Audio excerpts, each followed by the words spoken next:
This is Straight Talk with Atlanta native Greg Penn, the Preacher Man, and his sidekick Shannon Jones. Frank discussions of issues affecting the ATL, Fulton County, the state of Georgia, the nation, and around the world. And now, here they are, live and in living color, the team of Jones and Fan, the Preacher Man. Again, to another edition of Straight Talk, the George to the Great Man, Preacher Man, and Shannon E. Jones. Well, how you doing today, Shannon? Bishop, if I was doing any better, I'd be great. If you were doing any better, you'd be great if you were great, man. How about that? How you doing? That's doing great, doing great. Dealing with a little sinuses, dealing with a little sinus problem, but other than that, your hair's great.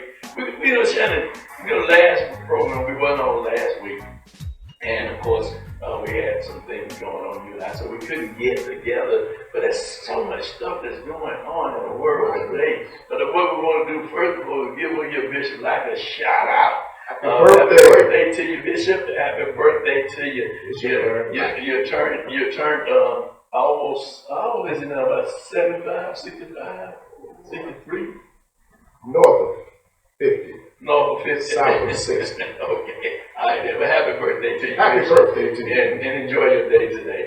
But, there's so much stuff that's going on, Shannon. It just, as we look at the things that's happening in our society, and we're going to talk about a little bit about Rev Dickinson's program in terms of Peace Week, Peace Month, dealing with violence.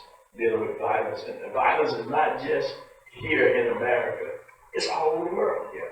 It's all over the world. And we're looking at it, and you and I were talking about it earlier, in terms of why are these kids so violent? What's the violence? What's causing them to be violent? As violent as they are, because when we came up, my generation, perhaps not your generation, but my generation, when we came up, we didn't have cell phones, we didn't have games to play, video games to play. What we did was we made up our own games. We didn't have basketball racks. We used to take old bicycle rims and take the spokes out of it and make it the goal, make that the goal. And that's how we were created. We created our own fun, and we played games outside, hide and seek, and the hotchpotch, and jackstone, and leapfrog. Though I'm dating myself, I know some people know what I'm talking about, but we created games. We were outside. We weren't inside. A lot of vitamin D. And our parents were monitoring our associates, the kids that we were friends with. And some of the kids that we were friends with or wanted to be friends with, our parents would say, hey, those kids are not those kind of kids that you ought to be dealing with. And because they saw something, knew something that we didn't know, we just thought that they were the bomb, they were the one to be with. But then later we found out what our parents were saying to us. You got to pick and choose the people that you associate with. You got to pick and choose. By the time I came along, Right. I had a TV in the room and a phone in the room. Okay. And this little girl called my house, and I keep the phone on a little ringer so that it would ring loud. And it was actually my father's old business line. Okay. But he moved it, so it was a separate number. And she called her one time. Of course, one time she called me, and when the family come in town, the children were given up to somebody else, and so my grandmother was happened to be in my room, and the young lady called real late, about 1 o'clock in the morning. I didn't sleep anyway. I don't know. Back then, what you calling this hour? I don't have a bicycle. I can't get nowhere.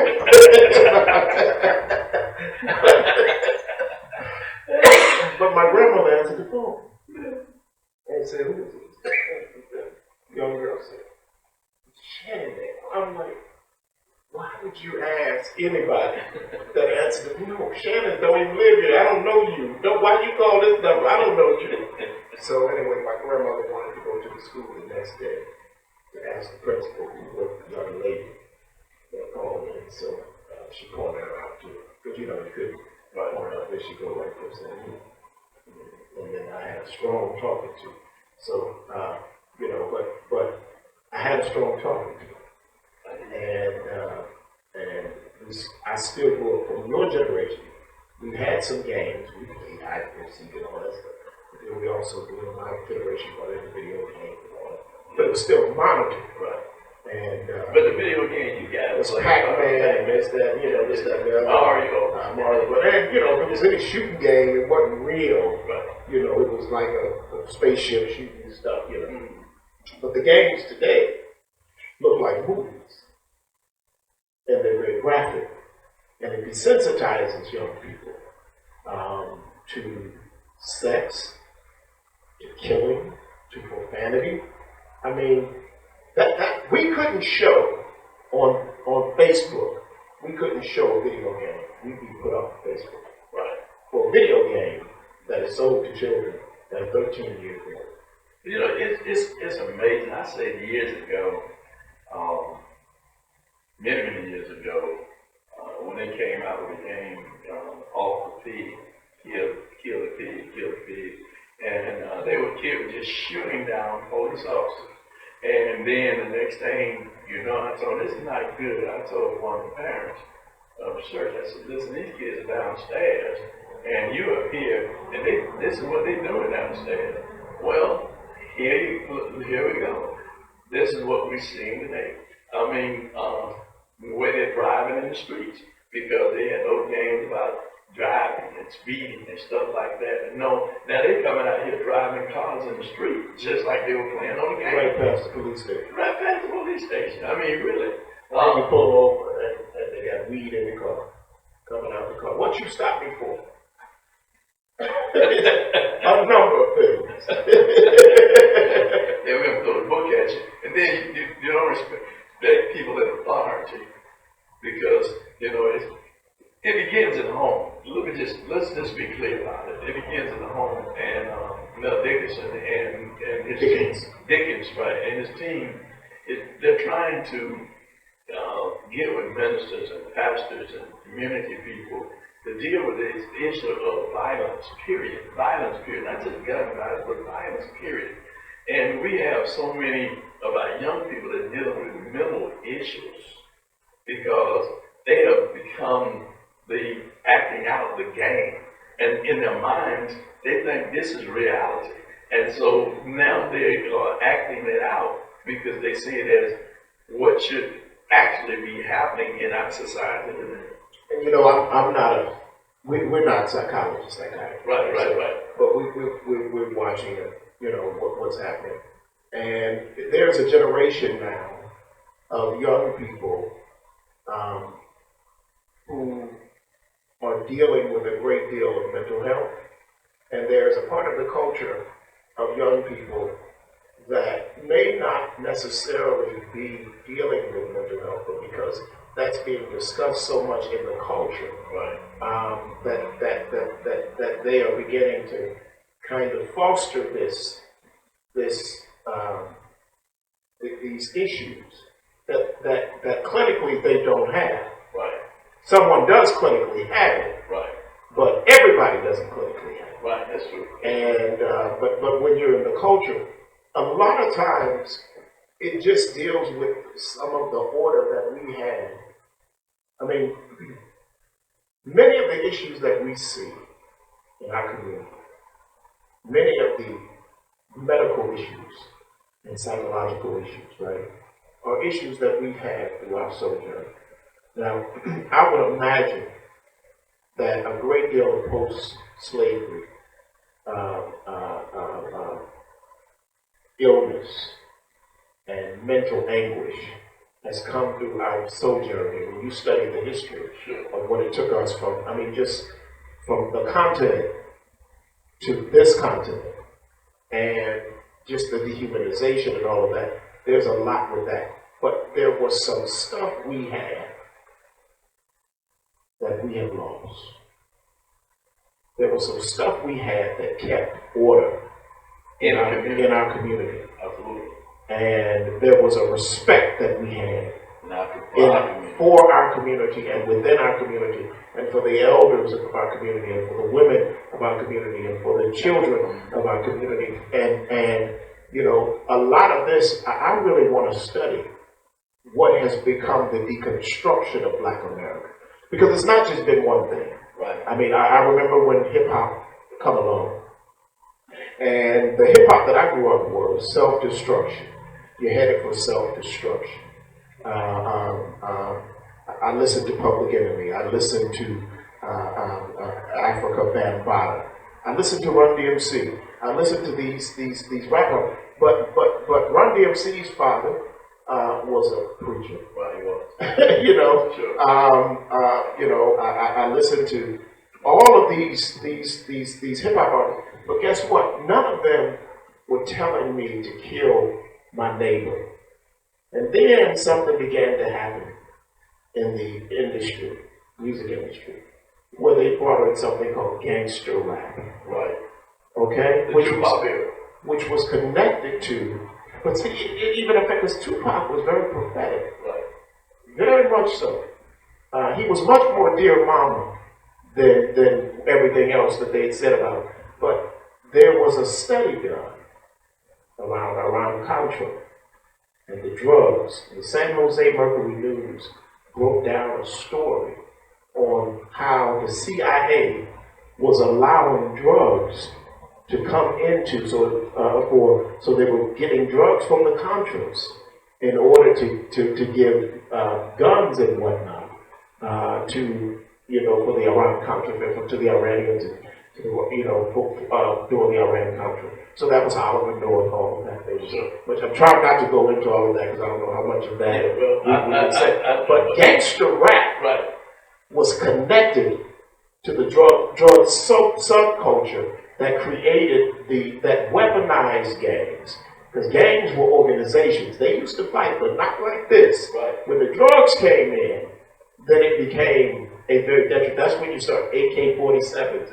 You cared about Compton and all of these killings. And so then a music culture came out of that and proliferated around the country called gangster rap.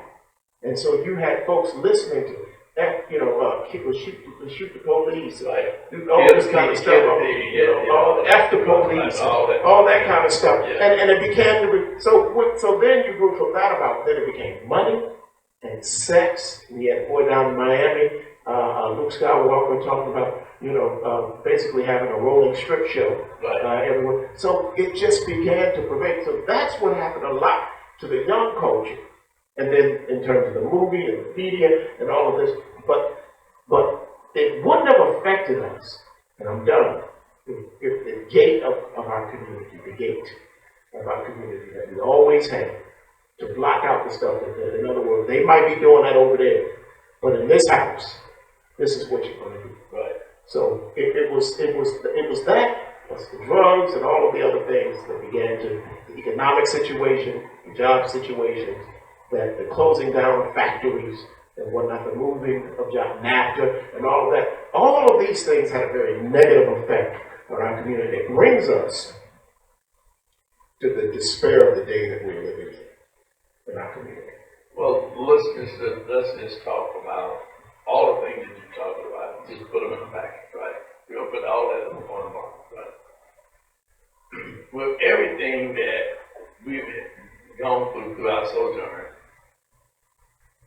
it all went back to the home and the value system that was placed in you and your generation, in me, in my generation, and my dad, my mom, your dad, your grandparents.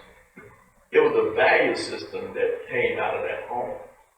See, we left the message about Christ being the Savior of the world and started focusing on material things. We left the message of heaven for our eternal home, and we made earth our eternal home and our worldly possessions that we could acquire here on earth.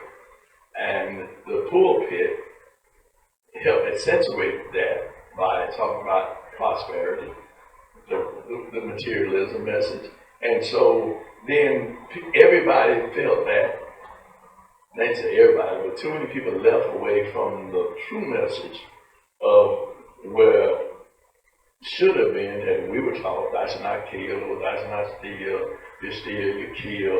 Those values that we were taught in the home, the praying at the breakfast table, blessing your food, praying before you went to bed. Those value systems left and they began to materialize around material things, big cars, big homes, fancy jewelry, fancy clothes.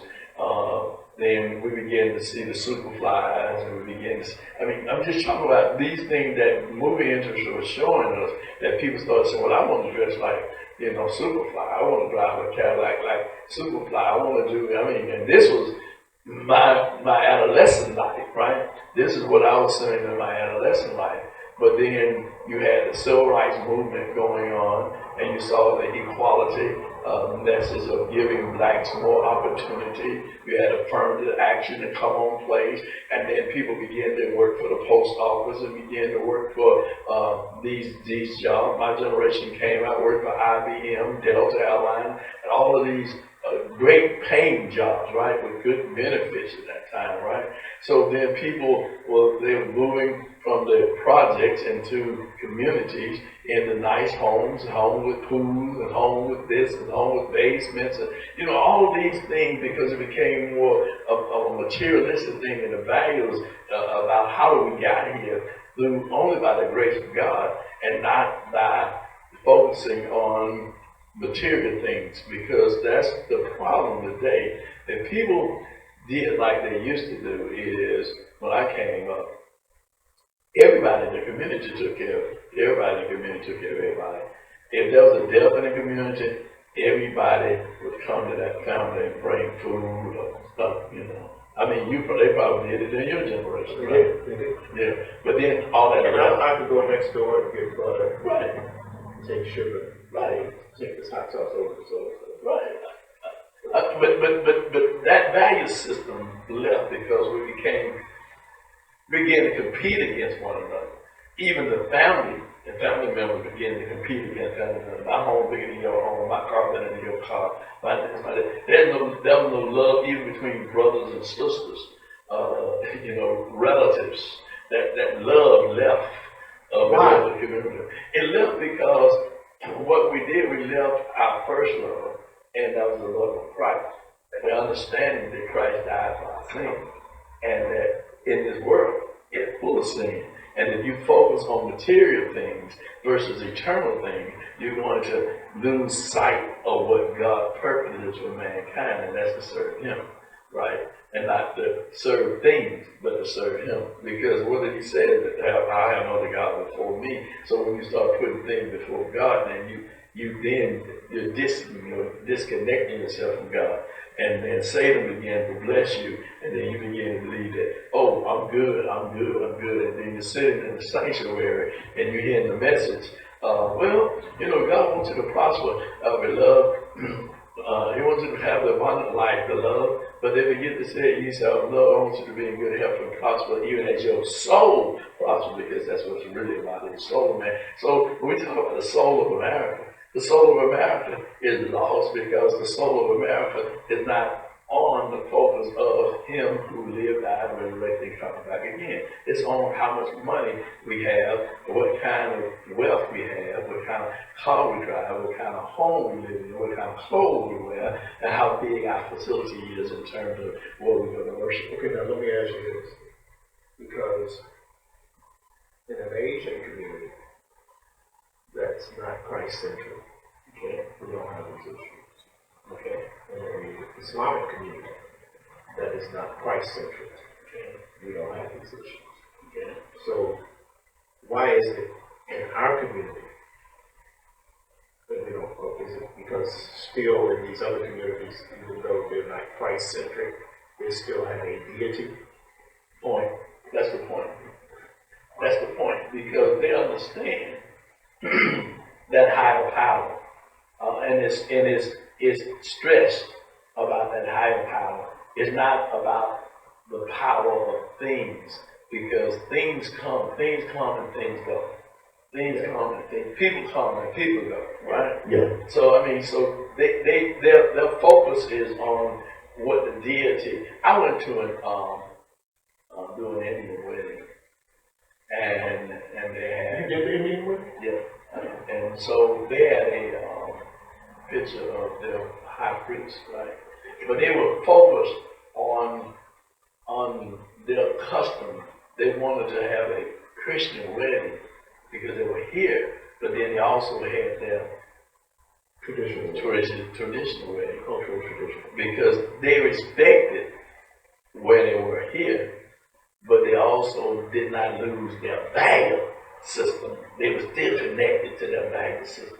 See, this is what we just mimic and come over and start mimicking things because we want to be like Mike. and we want to be accepted by the world. There's a song, R&B song, when I was a kid, and when I was in the band in Washington High, we played it. It was called "I'm Here with the In Crowd." And I go with the in crowd. No, I'm here with the in crowd, and I know with the in crowd. No, we so most want to be accepted by man, more so than accepted by him. So funny you say that because if you go and eat in a Chinese restaurant or Asian restaurant, you'll look up and by the menu somewhere there'll be a Buddha. And sometimes they'll have incense up there, and I see money up there and all that, and that's their culture. But the thing is that, in other words, they're saying that that's a symbol of something that we're asking you to bless our business, so that we can prosper, so that we can go back, our family can prosper, right? So we can go back to our community and our community, right? And I think I told you the story about Mr. Lee, right? Yeah. So Mr. Lee started off in that community, and they moved in, and they bought a house, and everybody lived there. And they had more cars each goes down. And folks got mad in our neighborhood and they called, rightfully so, you can't have 10 cars right on a house. Yeah. But they called, we did this, that, and that. And little by little, those cars went away. But the leads didn't go away. They bought the plaza of the street. They owned the whole plaza, they bought the grocery store. And they took over a chain grocery store that was Food Giant. Years later, I'd gone to college and came back home. And I asked, Mr. Lee, I want to say hello to him. He was, I grew up in college now. How you doing? He said, he sold it to his brother. And he moved to Dunwoody. And the house that they had, that they lived in, they all left it. No one lived in that house anymore. But they owned this whole thing. But it was the family pulling together, and then slowly but surely investing, helping one another to invest in one business, another, and they brought out the whole plaza. And that was a lesson to me that I'll never, ever forget the power of God, the power of family, the power of community. Mm-hmm. And we question these things. Today we question God, we question family, we question community. Well, I am because we are because I am. If you lose the we and you just an I, then you're out here by yourself. But you're not only out here by yourself, you come from an oppressed people who made it, and the only way they made it is they made their I over. Well, you know what we're going to do? We're going to stop right here. Got to go to Mississippi. We got to go to Mississippi. We're coming back with more. And we want to hear what you have to say. I mean, this is a subject I think that we, as a people, and I'm not talking about black people, I'm not talking about Asian, Indian, or Hispanic people, because we all rainbow children of God. Yeah. So the community is all of us. The community is all of us. How do we come to a place where we're not accepting violence, and we are now moving to a place of what Christ has taught us, a place of love your neighbor as yourself. We'll be back after Missy. Hi, Miss C here with your 3-minute news blast. Well, It may not be exactly 3, but anyway. Hey, Greg, hey, Shannon. Hope you all doing well. And hello to you out there. I'm so glad that you've joined us today here at Straight Talk News. And listen, before I begin, I just want to show you my t-shirt. I have on my Stand Up to Cancer t-shirt. And October is Breast Cancer Awareness Month. Although I did not have breast cancer, I have had cancer 3 times. And I can tell you that the research they're doing and coming out with new medicines, it's really helping the survival rate. And I tell you, as a cancer survivor, and I thank God for it, as a cancer survivor, I want to tell you that the donations and the support really does help the Cancer Society. So if you can, get involved with a walk or donate. I'm sure either one of those options would be appreciated. Okay, now listen, I want to talk a little bit about voting. And I went to the Secretary of State's website, and you should go there because it has all the dates that you need to know, and such as early voting, getting your absentee ballot in. There are deadlines for all of those. Registering to vote. That's important. The Secretary of State website is sos.ga.gov. And when you go on there, there's you have a lot of options. You have options to register, find out where your precinct is. You can find out about, all the deadlines, when the elections will be held. You can also get election results on the Secretary of State website. And early voting will start soon, and it will end on November 4th, always the Friday before the election. And the deadline to register is October the 11th, and that's either in person, online, or by mail. It must be postmarked by October the 11th if you're going to do it by mail. Now remember, the election will be held November the 8th, and 7 a.m. to 7 p.m. But if you're going to do early voting, it starts soon. I'm not sure of the date. I was trying to ascertain that, and I did not. But you can go to the Secretary of State website at sos.ga.gov and find out that information and more. Okay? Now, also, I wanted to tell you, if you wanted to contact the Secretary of State by phone, that number is 404-656-2871. That's 404-656-2871. They're located at number 2 Martin Luther King Jr. Drive, Suite 802, and they're in the Floyd West Tower in Atlanta. Okay? All right. Now, remember to vote. Make a difference, okay? All right. Bringing Back the Church Choir Workshop will be held nightly, October the 12th through the 14th, with the finale on Saturday, October the 15th at 6 p.m., featuring guest choirs and soloists. This music workshop is taking the opportunity not only to learn new skills and refresh old ones, but also to share experiences and new ideas. All are invited to this free event.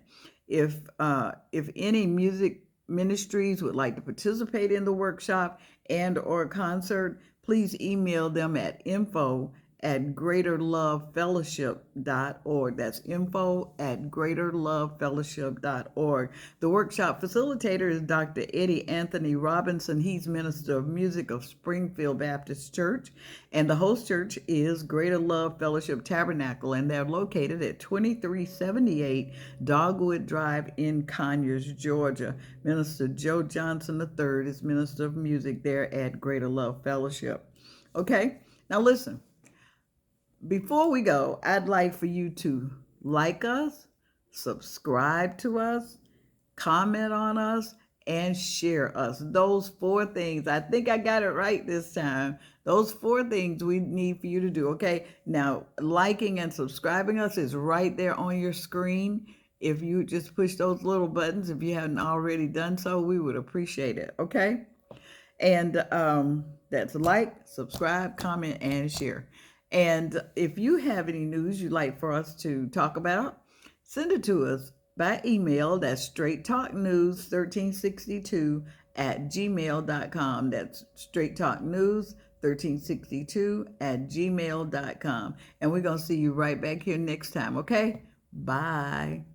We're back. We're back. Thank you, Miss C. Thank you, Miss C. Miss C is always on point, and we're praying for you, Miss C. We know you've been having your health challenges, but we are praying Bless your heart. for you. You know, Shannon, you know, in this last segment that we're going to be talking about, I know we're going to talk about the Russian community. We're talking about, you know, loving one another and taking out your neighbors and those things and violence and they're just going back a bit of history because you know you're one generation and I'm probably 2 generations beyond your generation there. And you know we have Sean Smith with Black Push, another generation, and then we got Jared Sawyer.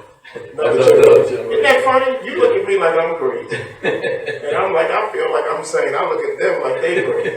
And then Sean comes to me and says, Jared and them just crazy. It's so funny. Yeah, but we have a group of young boys that's coming in. It's about 25 of them. Excuse my silence is kind of bad. But 25 of them that's going to be going around churches on this Sunday. And we pour into young people, and we push them, we encourage them to get out there. And they're going to be talking about this election. They're going to be talking about the law, what you can and can't do, and to better understand it. And thank the pastors who are opening up their pulpits to allow them to come. And if you are there and you're a pastor, you want to give an opportunity to come, well, all you have to do is just email us at straighttalk1362@gmail.com. It's straighttalk1362@gmail.com, and we'll make sure that they come to your congregation, and they only need a few minutes to just spell out what's going on, because the election is coming up. Early voting starts October 13th, right? I mean October 17th, and then November the 8th is the election day. Now, you know, we want to talk about, you know, some of these candidates, and this particular candidate, Mr. Walker. You know, Mr. Walker. Let me ask this. When have we become a society that we just accept what people say as being the truth, and even though when we got evidence and information that what they're saying is not the truth? Now, talking about Mr. Walker. But it's just like these kids, we're talking about these kids earlier. They will drop the plate. They will not be in their room, and you come looking for them and they are not in the room, and then they'll tell you, I was in there. Where were you? I was in there. I was in the room. I was in the room. You done looked all over the room. You looked in the closet, looked everywhere. You haven't seen them, and then they will lie. Me or your lying eyes. Or your lying eyes.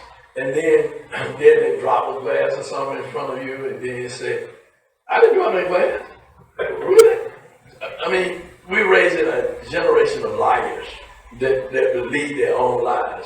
We have Mr. Walker, who is running for United Senate, and here he is on God knows how many media outlets, social media outlets, who's claiming that everything that people are saying about him or have said about him is a lie. And he has fallen into the trap of I guess he didn't read the scripture online, but have been part of the lake of fire. But he's following Mr. Trump and Mr. Trump lies. And now he's now telling these lies, and people have accepted. People are accepting lies. I mean, when do we come to that place as a country or as an individual that we just accept folks lying to our face and we don't challenge them on our lies, and we say we're not accepting that? You know, I hear you, but I don't believe you. What you're saying? Yeah, Mr. Walker. I mean, Mr. Hush. Hush about hush. It's really a tragedy. Because I really don't think Mr. Walker really was up to this. I don't think he really wanted this. But I think that he got caught up or is being used by MAGA and by Donald Trump. And you got to know what your limitations are. And Donald Trump's limitations was he never should have been president. Now you can't tell Donald Trump that. But if you look at presidents from George Washington to Donald Trump, and you look at the issues that they dealt with, the speeches that they gave, the coherent, the intelligence, and the depth of understanding and ability that they brought to the job. And then you look at what Donald Trump did. Basically, it was like a three-card Monte situation. He was busy just, switching cards around, trying to see, did you catch me here, or was it theirs? And America, rightly so, said this man is not up for this job. And then the election was stolen, they say. Now we got to chase this line. So I'm bringing a comeback, and we know that we can run somebody against Raphael Warnock. So then racism comes in. Because they say, we're not going to run a white guy against him, because that wouldn't work. Where is a black guy? Let's see. We need a black guy. Let's get all the black guys from our MAGA movement up. You know what? Herschel Walker. Herschel Walker, what do you do for a campaign? You run a campaign. And nobody in Georgia could run like Herschel Walker. So then it becomes the dumbing down of the electorate. Because now, and I think the Lieutenant Governor made a statement this week about this, that said that everybody voted for Herschel Walker in the primary for two reasons. One, because they liked Trump, and Trump said this was the guy that they, and the second, because he ran all these touchdowns in 1982 and 1983. So it's like, okay, so it's Herschel Walker, right? But now it's like, all right, now he's getting ready. So he's in the general election. And we began to see the deconstruction of Herschel Walker. Y'all didn't know I was a federal agent. I should tell you that. FBI said, no, it's not a federal agent. Y'all didn't know I worked with the Cobb County Police. Cobb County Police Human Resources that know they never was. Yeah, I have something like 800 employees. State papers show they had 8 employees. I graduated top of my class from University of Georgia. You didn't graduate from University of Georgia. You played football and you were a student, but you never graduated from University of Georgia. So then lie after lie after lie after lie. Then we find out that there is a legitimate, we talked earlier about legitimate mental health issues.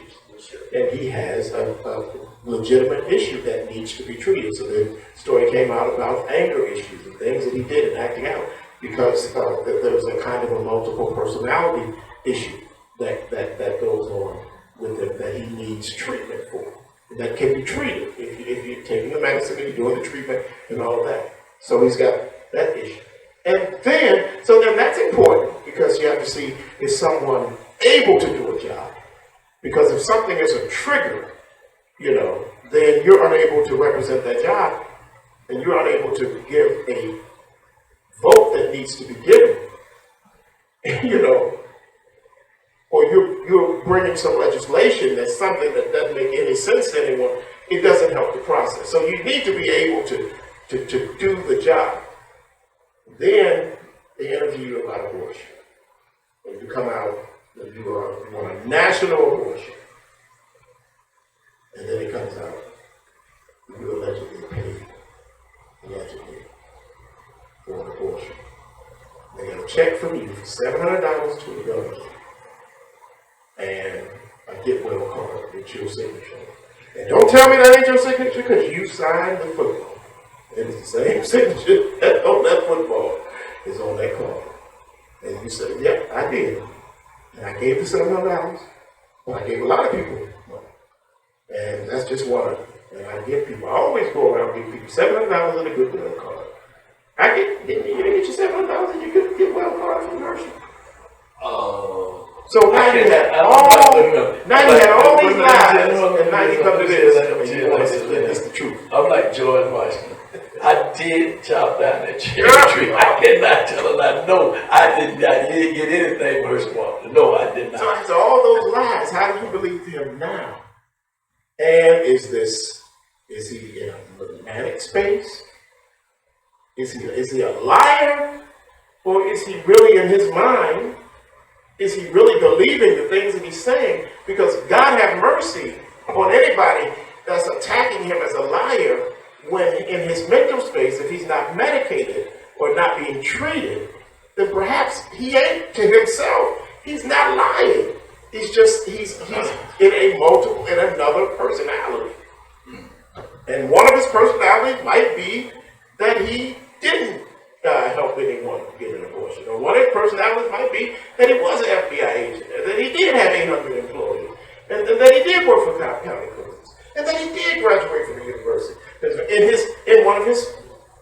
Okay, John, you done drew out an analysis of. And God forbid that we would be calling this man a liar. Okay. When he's really just in a manic space. Yeah, well, he needs him and Mr. Trump. Possibly. I'm not a psychologist. I'm not a psychologist. I'm just saying. I mean, I just hear what you're saying, but I don't like that's the same way your father is leading on the same. But anyway, that'd be scary for that to be, all that to be going on. And then that's your center. You got an issue. You need to go down to the center.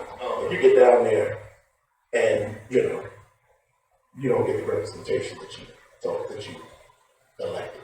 Well, not to make fun of anyone. Well, I'll put it like this. After November 8th, we'll know truth or consequences.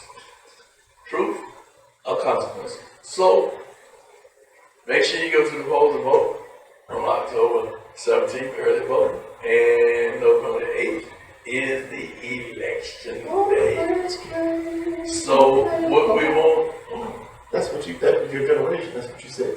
That hit you. You jumped back, down in the back, son. That hit you. I would love and happiness.